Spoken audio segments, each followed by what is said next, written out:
Hello friends, welcome to Inside Maths.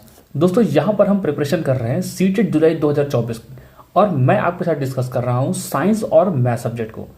दोस्तों, हमने अपनी पिछली वीडियोस में लाइन्स और एंगल्स के बारे में और ट्रायंगल्स के बारे में काफ़ी चीज़ें पढ़ ली हैं, ठीक है। और आज के इस वीडियो में हम लोग डिस्कस करने वाले हैं एरिया ऑफ ट्रायंगल्स के बारे में। तो चलिए आज की इस वीडियो को बिना देरी के शुरू करते हैं। तो फ्रेंड्स, अगर हम लोग बात करें एरिया ऑफ ट्रायंगल की, तो उससे पहले समझ लेते हैं कि ये एरिया होता क्या है। देखिए, यहाँ पर मैंने एक ट्रायंगल बना रखा है ए, बी और सी। ये एक क्लोज्ड फिगर है।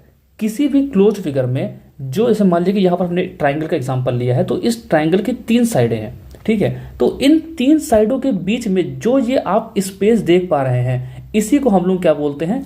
एरिया बोलते हैं। और इसी एरिया का हम लोग को आज फॉर्मूला फाइंड करना है, ठीक है। तो देखिए, किसी भी ट्रायंगल का जो एरिया होता है उसका फॉर्मूला है हाफ बेस इंटू हाइट। देखिए, यहां पर हमारा जो ट्रायंगल है एबीसी, उसमें हमारा बेस क्या हो गया? ए से लेकर के बी तक। ये जो लेंथ होगी आपकी 2 सेंटीमीटर, 5 सेंटीमीटर, 10 सेंटीमीटर, जो भी दे रखा होगा, ये हमारा क्या हो जाएगा? बेस हो जाएगा। और अगर हाइट की बात करें तो हाइट क्या हो जाएगी? किसी भी ट्रायंगल के जो टॉप पॉइंट है, सबसे ऊंचा वाला पॉइंट है, वहां से लेकर के जो परपेंडिकुलर डिस्टेंस होगी हमारे बेस के साथ, उसको हम लोग क्या बोलते हैं? हाइट बोलते हैं। जैसे कि इस डायग्राम में अगर आप लोग देखें तो यहाँ पे ए से लेकर डी तक मैंने एक परपेंडिकुलर लाइन बनाई है बीसी के ऊपर। परपेंडिकुलर लाइन का मतलब क्या है कि यहाँ पर 90 डिग्री का एंगल बनना चाहिए। तो ये जो ए से लेकर डी वाली जो हमारी लाइन है, यही हमारी क्या हो जाती है? हाइट हो जाती है। और इस ट्रायंगल का अगर हम लोग को एरिया निकालना हो तो हम लोग क्या फॉर्मूला यूज करेंगे? हाफ बेस इंटू हाइट वाला यूज करेंगे। लेकिन कभी कभी हमें कंफ्यूजन होती है जब हमारे पास फिगर कुछ उल्टे सीधे आ जाते हैं। जैसे अगर मैं आपके सामने कुछ ऐसा फिगर रख दूं, ये, या फिर ये तो फिर भी इजी है, लेकिन अगर मैं ऐसा फिगर आपके सामने रख दूं तो अब आप लोग कंफ्यूज होंगे। हो सकता है कुछ लोग कंफ्यूज हो सकता है कुछ को पता हो कि इसकी हाइट क्या लेनी है। देखिए फ्रेंड्स, जैसे ये वाला हमारा जो पहला फिगर है, इसमें तो हमने इसका नाम ले रखा है ए, बी और सी। इसमें सारी चीजें बहुत क्लियर है, क्योंकि देखिए ये जो ट्रायंगल बन रहा है, ये है राइट एंगल ट्रायंगल। इस राइट एंगल ट्रायंगल में ये हमारा बेस है, ठीक है। और इसका जो हाईएस्ट पॉइंट है वो है ए। इस ए से देखिए, अगर आप बीसी पर पहले से ही क्या पड़ रखी है? एक परपेंडिकुलर गिर रही है। तो इसका मतलब है कि इसमें जो हमारी हाइट होगी वो कौन होगी? ए बी होगी। और इसका जो बेस होगा वो क्या होगा? बीसी होगा। इसका मतलब है कि अगर इस ट्राइंगल का हमको एरिया निकालना है तो हम क्या यूज करेंगे? Half into A B into BC. ये ए बी क्या है? इसकी हाइट, और ये बीसी क्या है? इसका बेस। लेकिन अगर हम लोग बात करें इस दूसरे वाले फिगर की, तो इस दूसरे फिगर में हमको थोड़ी सी कंफ्यूजन होगी हाइट को समझने में। देखिए, हमने कहा कि इस ट्रायंगल का भी नाम हमने दे दिया ए, बी और सी। इस ट्रायंगल को अगर आप देखेंगे तो इसका बेस तो सबको क्लियर है कि जो हमारा बीसी होगा वो इसका बेस होगा, लेकिन हाइट में कंफ्यूजन है। देखिए, हाइट मैंने अभी बताया कि जो टॉप मोस्ट पॉइंट होता है, सबसे ऊंचा वाला जो पॉइंट होता है, उसका अगर मतलब उस पॉइंट से अगर हम लोग बेस पे परपेंडिकुलर गिराते हैं तो उसको हाइट बोलते हैं। लेकिन इसका बेस तो कहां पर है? इधर की तरफ है। अब यहां पर अगर हम लोग बेस परपेंडिकुलर गिराएंगे तो 90 डिग्री का बनेगा नहीं। इसलिए हम लोग करते क्या है? इसी बेस को हल्का सा आगे की तरफ ऐसे एक्सटेंड कर लेते हैं डॉटेड लाइन से, ठीक है। और इस परपेंडिकुलर को अब हम लोग इस डॉटेड लाइन पर गिराएंगे। तो हमने ए पॉइंट से जब इस बीसी वाली जो एक्सटेंडेड लाइन है उस पर हमने गिराया तो यहां पर 90 डिग्री का एंगल बना। सपोज कर लेते हैं कि ये पॉइंट डी है, तो ये जो हमारा ए से लेकर डी तक की लेंथ होती है, इसी को हम लोग क्या बोलेंगे? हाइट बोलते हैं, ठीक है। हम लोग कभी भी ऐसे परपेंडिकुलर नहीं गिरा सकते क्योंकि यहां पर 90 डिग्री का एंगल नहीं बनेगा, ये गलत होता है। और हमारा जो ये एडी वाली लाइन है, इसे हम लोग क्या बोलेंगे? इस ट्रायंगल की हाइट बोलेंगे। आई होप आपको ये सब चीजें क्लियर हो रही होंगी। तो अगर इस ट्रायंगल का एरिया हम आपसे बोलेंगे निकालने के लिए, अब क्या निकालेंगे? Half into A D into BC, क्योंकि बेस चेंज नहीं होगा। बेस जो पहले था ट्रायंगल का वही रहेगा, ठीक है। बस इसकी हाइट हम लोग कहां से काउंट करेंगे? ए से लेकर के बी तक की जो भी लेंथ आएगी। मुझे लगता है ये आपको क्लियर हो गया होगा। तो चलिए इसी में एक क्वेश्चन कर लेते हैं। यहां पर क्वेश्चन लिखा हुआ है, 2 sides other than the hypotenuse. आप सभी को पता होगा कि हाइपोटेन्यूज किस में आती है? राइट एंगल ट्रायंगल में। यानी कि जब भी कभी राइट एंगल ट्रायंगल बनता है तो उसमें हाइपोटेन्यूज, बेस और परपेंडिकुलर 3 चीजें होती हैं। उसमें बोल रखा है of a right angle triangle are 16 centimetre and 30 centimetre. यानी कि एक राइट एंगल ट्रायंगल में जो 2 साइडें हैं, हाइपोटेन्यूज को छोड़ करके वो कितनी है? 16 सेंटीमीटर और 30 centimetre. The length of the smallest altitude of a triangle is. तो इस ट्राइंगल की सबसे छोटी एल्टीट्यूड क्या हो सकती है? देखिए पहले मैं डायग्राम बना दूं तो आपको समझ में आएगा। मैंने बनाया है यहाँ पर एक डायग्राम, ये कुछ इस तरह से, ठीक है। इस डायग्राम में अगर आप देखें तो ये साइड छोटी है, तो चलिए इसको हम लोग 16 सेंटीमीटर ले लेते हैं। ये वाली 30 है तो इसको हमने ले लिया 30, और हाइपोटेन्यूज हमको पता नहीं है क्योंकि इन्होंने बोल रखा है अदर देन हाइपोटेन्यूज, ठीक है। तो देखिए सबसे पहली बात हमको समझना पड़ेगा कि इस ट्राइंगल में सबसे छोटी एल्टीट्यूड हो क्या सकती है, ठीक है। देखिए किसी भी ट्राइंगल में अगर आपसे बात करता है सबसे छोटी एल्टीट्यूड की, तो ये समझ लीजिएगा कि उसका जो सबसे बड़ी साइड होगी उस पर परपेंडिकुलर गिनानी है, ठीक है। ध्यान रखिएगा, अगर मैं बात करूंगा कि स्मॉलेस्ट एल्टीट्यूड की, ठीक है, तो याद रख लीजिएगा कि स्मॉलेस्ट एल्टीट्यूड हमेशा किस पे बनती है? सबसे लॉन्गेस्ट साइड पे, ठीक है, लॉन्गेस्ट साइड पर, यानी कि जो भी हमारी परपेंडिकुलर हम लोग बनाएंगे, परपेंडिकुलर टू लॉन्गेस्ट साइड, ठीक है। अगर हमको स्मॉलेस्ट साइड पता करनी है, स्मॉलेस्ट एल्टीट्यूड पता करना है, तो याद रख लीजिएगा कि वो होती है परपेंडिकुलर टू लॉन्गेस्ट साइड। इसका मतलब है कि इस ट्राइंगल, अगर इसको हम लोग नेम दे दें तो ये हो जाएगा एबीसी। तो इस एबीसी वाले ट्राइंगल में सबसे बड़ी जो साइड है वो कौन सी है? एसी है। तो इस एसी पर जो परपेंडिकुलर होगा वही हमारा क्या होगा? सबसे स्मॉलेस्ट एल्टीट्यूड होगा, क्योंकि एसी क्या है? सबसे बड़ी साइड है। और मैंने बोला कि इस लॉन्गेस्ट साइड पे जो परपेंडिकुलर होती है वही क्या होती है? सबसे छोटी एल्टीट्यूड होगी। तो हम क्या करेंगे इस बी वाले पॉइंट से, क्योंकि देखिए इस एसी पर हम लोग बी से ही परपेंडिकुलर जा सकते हैं, तो हमने यहां पर एक डॉटेड लाइन से इसके ऊपर परपेंडिकुलर ड्रॉ कर दी कुछ इस तरह से, और हमने ये पॉइंट मान लिया कि ये डी है। हमें इस बीडी की ही लेंथ निकालनी है, लेकिन इस बीडी की लेंथ हम लोग तभी निकाल पाएंगे जब हमको इस एसी की लेंथ पता होगी। तो आप सभी को पता होगा पाइथागोरस थ्योरम के बारे में, क्योंकि ये राइट एंगल ट्राइंगल है तो हम इसमें क्या करेंगे? पाइथागोरस थ्योरम लगाएंगे। आप सभी को पाइथागोरस थ्योरम पता होगी कि H square equal to B square plus P square होता है। मैं यहाँ पर लिख भी देता हूँ, ठीक, पाइथागोरस थ्योरम। देखिए यहाँ पर एच फॉर क्या होता है? हाइपोटेन्यूज। तो जो हमारी एसी है ये क्या हो गई? हाइपोटेन्यूज हो गई। बी फॉर होता है बेस, ये हमारा बीसी है, ये क्या हो गया? बेस। और ये जो हमारा ए बी है ये हमारी क्या हो गई है? परपेंडिकुलर। यहाँ पर इसकी वैल्यू पुट करेंगे तो ये हो जाएगा एच स्क्वायर। बी की वैल्यू कितनी है, यानी कि बेस कितना है हमारा? 16, तो ये हो जाएगा 16 का स्क्वायर प्लस परपेंडिकुलर। परपेंडिकुलर हमारा कितना है? 30, यानी कि हो जाएगा 30 का स्क्वायर।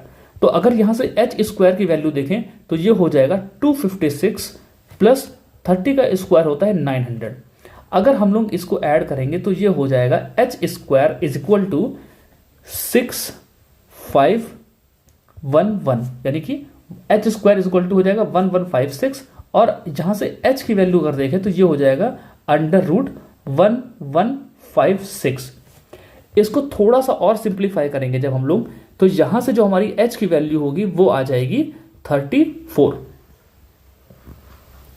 अब देखिए यहां पर हमने जो हमारी ये साइड थी हाइपोटेन्यूज वाली, उसकी हमने लेंथ निकाल ली है कि भैया ये 34 आ गई है। अब हमको पता करना है कि ये बीडी कितनी लेंथ होगी, हमें इस बीडी को फाइंड करना है। अब देखिए मैं आपको एक बात समझाता हूं। अभी मैंने आपको समझाया कि जो एरिया ऑफ ट्राइंगल है उसका फॉर्मूला कितना होता है? हाफ बेस इंटू हाइट होता है। अच्छा, अगर देखिए अगर मैं आपसे बोलूं कि area of A B C निकालना है, तो area of A B C आप क्या बताएंगे? हाफ बेस इंटू हाइट, ठीक है। अगर आप में से कोई ऐसा है जो बोले कि हम यहां पर BC को बेस मानेंगे और AB को हाइट मानेंगे, क्यों? क्योंकि ये तो क्या था? एक राइट एंगल ट्राइंगल था। राइट एंगल ट्राइंगल में ये बेस होता है और ये क्या होती है? हाइट होती है। मैंने अभी आपको ऊपर समझा दिया था। तो ये हमारा हो गया बेस, ये हमारी हो गई हाइट। तो अब देखिए यहां पर हम लोग फॉर्मूला लगाएंगे तो हाफ बेस कितना हो जाएगा? 16, और इसकी जो हाइट होगी वो कितनी हो जाएगी? 30। तो अगर किसी ने ऐसे बोला कि एरिया ऑफ ट्राइंगल हम ऐसे निकाल लेंगे, तो वो सही है या फिर गलत है? बिल्कुल सही कह रहा है, ठीक। ये हमारी इक्वेशन 1 हो गई। लेकिन सपोज करिए आप में से कोई ऐसा बंदा उठ के आता है जो कहता है कि हम इस AC को बेस मानेंगे और BD को परपेंडिकुलर मानेंगे, तो क्या वो गलत बोल रहा है? नहीं, वो भी सही बोल रहा है। क्योंकि देखिए यहां पर हमारा AC हमारा क्या हो जाएगा? बेस, और B से लेके D तक ये क्या है? एक परपेंडिकुलर है AC पर, तो ये क्या हो जाएगी? इसकी हाइट हो जाएगी। तो हम लोग इस एरिया ऑफ ABC को कुछ इस तरह से भी लिख सकते हैं, half into AC into BD के फॉर्म में। और यहाँ पर जब इसकी वैल्यू पुट करेंगे तो ये हो जाएगा half into 34 into B D. अब चूंकि बी डी की हमको लेंथ पता नहीं है और बी डी हमको फाइंड करना है, तो ये हमारी हो गई इक्वेशन नंबर 2। अब देखिए है तो ट्राइंगल एक ही, लेकिन एक ही ट्राइंगल का एरिया हम दो तरह से निकालेंगे। हम दो तरह से निकालें या फिर 10 तरह से निकालें, आंसर दोनों का हमेशा कैसा आएगा, सेम आएगा। इसका मतलब है जो हम लोग ने इक्वेशन 1 निकाली है और इक्वेशन 2 निकाली है, इन दोनों से ही एरिया क्या होंगे, बराबर होंगे। तो हम क्या करेंगे, इक्वेशन 1 को और इक्वेशन 2 को इक्वेट कर देंगे। ठीक है, तो यहां पर क्या हो जाएगा 1/2 इंटू 16 इंटू 30, ये किसके इक्वल होगा 1/2 इंटू 34 इंटू बी डी, इसके बराबर होगा। यहां से देखिए 1/2 से कट जाएगा। मैं थोड़ा सा ऐसे लिख देता हूं ताकि आपको कंफ्यूजन ना हो। ये हो जाएगा 16 into 30/34 is equal to B D, यहां पर ऐसे हो जाएगा। अगर आप लोग इसको सिंप्लीफाई करेंगे तो यहां पे हो जाएगा 8 और यहां पर हो जाएगा 17। ठीक, 8 इंटू 30/17 इज इक्वल टू क्या हो जाएगा, बी डी आ गया। अब हमको बताना है कि ऑप्शन इसमें से कौन सा सही होगा। जरा एक बार ऑप्शंस पे नजर मारिए। ऑप्शन है 16 सेंटीमीटर, 16 + 1/3, यानी कि अगर इसको लिखना चाहे तो हम लोग कुछ ऐसे लिख सकते हैं 16 होल 1/3 ऐसे भी लिख सकते हैं। अगर इसको हम लोग लिखना चाहे तो ऐसे भी लिख सकते हैं 14 होल 1/3, और इसको लिखना चाहे तो हम लोग लिख सकते हैं 14 होल 2/17, ऐसे भी एक्सप्रेस कर सकते हैं। हमको इसको कैलकुलेट करने की जरूरत ही नहीं है, इसको आगे सॉल्व करने की जरूरत ही नहीं है। क्यों नहीं जरूरत है, क्योंकि बाकी ऑप्शन में किसी में भी डिनोमिनेटर हमारा 17 नहीं है। ठीक है, 17 कैसा नंबर है, एक प्राइम नंबर है जो किसी से कैंसिल ही नहीं होगा, यानी कि ना वो 8 से कैंसिल होगा ना वो 30 से कैंसिल होगा, तो नीचे का 17 तो 17 ही रहेगा। तो किसी भी ऑप्शन में 17 नहीं है, सिर्फ ऑप्शन नंबर 4 को छोड़ करके, तो हमारा ऑप्शन नंबर 4 क्या हो जाएगा, इसका बिल्कुल सही आंसर होगा। ठीक है, तो अब हम लोग बात करते हैं इसके आगे। आई होप ये क्वेश्चन आपको समझ में आ गया होगा।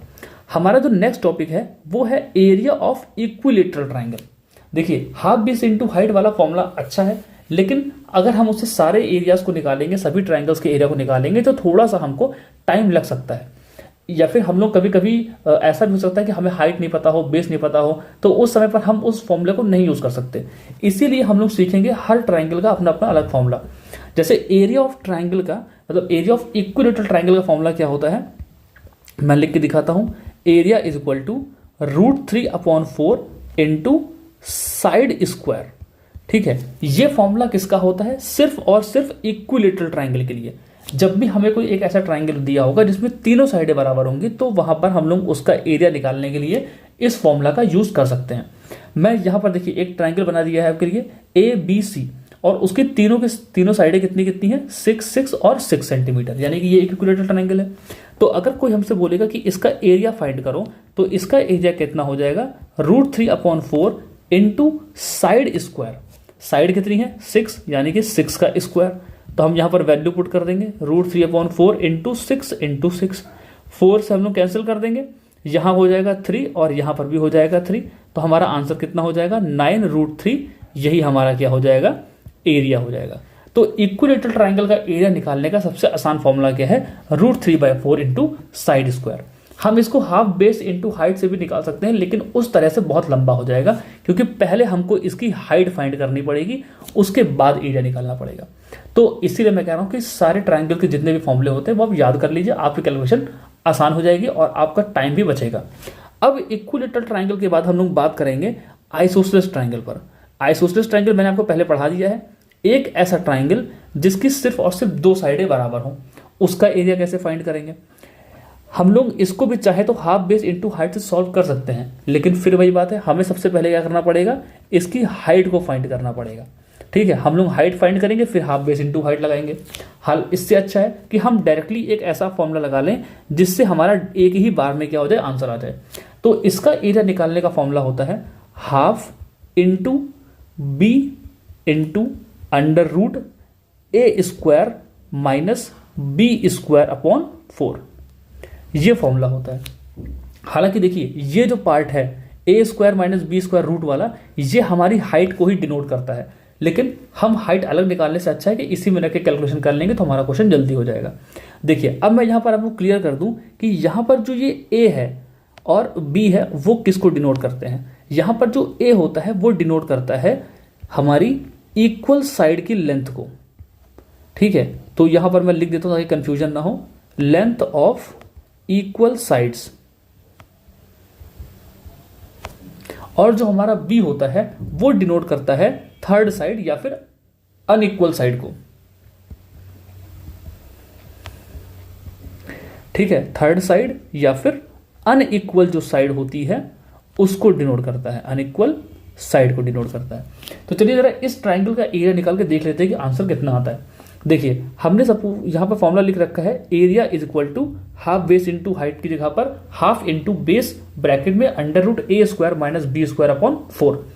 अब देखिए हम लोग इसी फॉर्मूला का यूज करेंगे।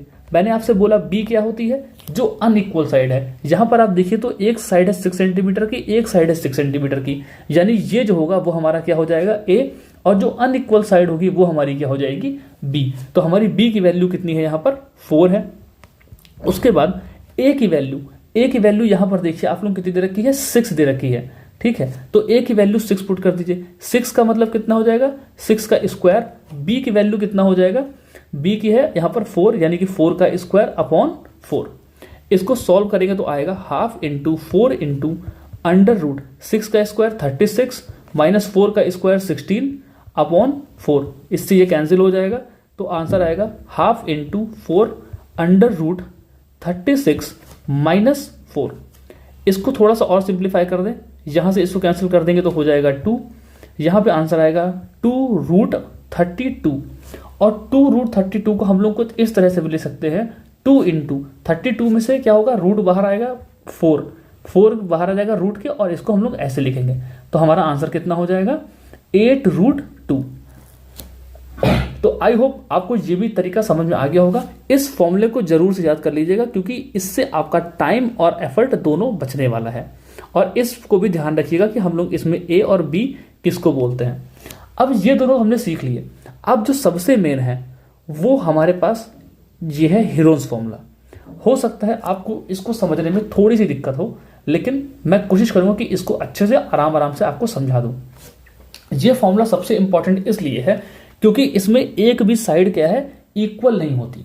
बाकी दोनों में हम लोग हाइट को फाइंड कर सकते हैं, लेकिन इसमें अगर हम लोग हाइट फाइंड करने बैठेंगे तो बहुत टाइम निकल जाएगा, और हो सकता है कई लोग ऐसे भी हों जो कर ही ना पाए। ठीक है, तो इसीलिए हमारा बना है हीरोन्स फॉर्मूला। ठीक है, अब हीरोन्स फॉर्मूला में हमको फाइंड करना होता है एरिया बिना हाइट के। ठीक है, देखिए इसकी हाइट हम लोग को पता नहीं है, फिर भी हम लोग इसका एरिया फाइंड कर लेंगे। तो हीरोन्स फॉर्मूला के 2 स्टेप हैं। स्टेप 1 में हम लोग को करना क्या होता है, सेमी पेरीमीटर फाइंड करना होता है। सेमी पेरीमीटर फाइंड करना होता है। ठीक, और ये सेमी पेरीमीटर होता किसके इक्वल है, मैं लिख देता हूं, a plus B plus C upon 2। और ये a plus B plus C है क्या, तीनों साइड्स हैं। जैसे मान लीजिए कि यहां पर 30 है तो ये हमारा a हो गया, ये हमारी b वाली साइड हो गई, और ये हमारी c वाली साइड हो गई। तो इन तीनों साइड को जोड़ देना है और उसको डिवाइड कर देना है 2 से। ये हमारा स्टेप 1 है। और हम लोग अगर बात करते हैं स्टेप 2 की, ठीक है, तो उसमें हम लोग क्या करेंगे, सीधे सीधे एरिया निकाल देंगे। उसमें एरिया का फॉर्मूला लगाना होता है, और वो फॉर्मूला है अंडर रूट एस माइनस ए, एस माइनस बी और एस माइनस सी। ये एस होता क्या है, यही सेमी पेरीमीटर। ठीक, एस मतलब क्या है, सेमी पेरीमीटर, और एस का फॉर्मूला क्या होता है, ए plus B plus C upon 2। और हमें सेकंड स्टेप में जब एरिया फाइंड कर रहे होंगे तो उस एस की वैल्यू यहां पर पुट करनी पड़ेगी। अब आपको ये ऐसे समझ में नहीं आएगा, मैं इसी में पहले इस क्वेश्चन को सॉल्व करके दिखाता हूं। ठीक है, चलिए इसका सॉल्यूशन करते हैं। तो मैंने आपसे बोला था सबसे पहले हमें क्या करना है, सेमी पेरीमीटर को फाइंड करना है। तो देखिए सेमी पेरीमीटर का फॉर्मूला कितना होता है, S is equal to A plus B plus C upon 2। यहां पर a की वैल्यू कितनी है 30, b की वैल्यू कितनी है 28, और c की वैल्यू कितनी है 26। अगर हम लोग इसको डिवाइड करेंगे 2 से तो कितना आंसर आएगा, देखिए हम लोग को पहले सबको ऐड करना पड़ेगा। तो हम लोग 30 में 40 को ऐड कर देंगे तो हो जाता है 70, और 70 में 8 को ऐड करेंगे 78, और इसको ऐड करेंगे टोटल देखा जाएगा तो ये हो जाएगा हमारा, हाँ मैं कह रहा था 30 20 और 20 हो गया 70 78, और ये हो जाएगा हमारा 84। इसको हम लोग डिवाइड करेंगे 2 से। जब इसको डिवाइड करेंगे 2 से तो ये हमारा हो जाएगा 42 के बराबर। ठीक, यानी जो हमारी सेमी पेरीमीटर यानी एस की वैल्यू आई है वो हो जाएगी 42। अब उसके बाद सेकंड में हमको करना क्या होता है, इस सेमी पेरीमीटर की वैल्यू यहाँ पर पुट करनी होती है और जो हमारा तीसरी जो साइड होती है उनकी वैल्यूज भी पुट करनी होती है। यहाँ पर मैंने थोड़ा सा गलत लिख दिया है, यहाँ पर सी होना चाहिए था। ठीक है, यहाँ पर सी होगा, ए बी और सी।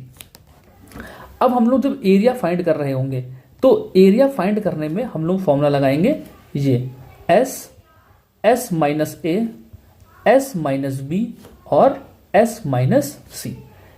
देखिए एस की वैल्यू हमने कितनी निकाली है 42, तो यहाँ पर 42 लिखा, ब्रैकेट में 42 माइनस ए, क्यों, क्योंकि यहाँ पर है एस माइनस ए, एस की वैल्यू कितनी है 42, तो यहाँ पर हो जाएगा 42 माइनस 30, क्योंकि ए हमारा कितना है 30 है।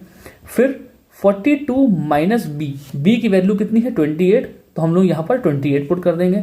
और फिर जो तीसरा है वो है एस माइनस सी यानी कि 26, सॉरी एस की जगह पर हमें कितना पुट करना है 42, तो यहाँ पर हम पुट करेंगे 42 माइनस 26। यहाँ पर सारी वैल्यूज पुट कर दी हमने। फिर इसको फर्दर सॉल्व करते हैं तो यहाँ पर आ जाएगा हमारा 42 इंटू 42 माइनस 30 यानी कि 12, फिर 42 माइनस 28। अब 42 में से 28 माइनस करेंगे तो कितना आ जाएगा 14 आ जाएगा। फिर उसके बाद हम लोग को माइनस करना है 42 में से 26 को माइनस करना है, तो यहाँ पर कितना आ जाएगा 16 आ जाएगा। ठीक है, यहाँ तक हमने पूरी कैलकुलेशन कर ली है। अब बस हमें क्या करना है, इनको रूट से बाहर लेकर के आना है। तो हम लोग इसको थोड़ा सा इस तरह करेंगे, यहाँ पर इसको ब्रेक करके पेयर बनाने की कोशिश करिए। 42 को हम लोग क्या लिख सकते हैं 7 इंटू 6, 7 6 42 होता है। 12 को हम लोग क्या लिख सकते हैं 6 इंटू 2। 14 को हम लोग क्या लिख सकते हैं 7 इंटू 2, 7 इंटू 2। 16 को हम लोग क्या लिख सकते हैं 4 इंटू 4। अगर आप लोग इसको ध्यान से देखें तो यहाँ पर सारे नंबर के दो दो के पेयर बन चुके हैं। जैसे 7 इंटू 7 हो गया है, ये 7 और ये 7 मैंने साथ में लिख दिया। 6 और 6 का पेयर ये और 6 और 6 का हो गया।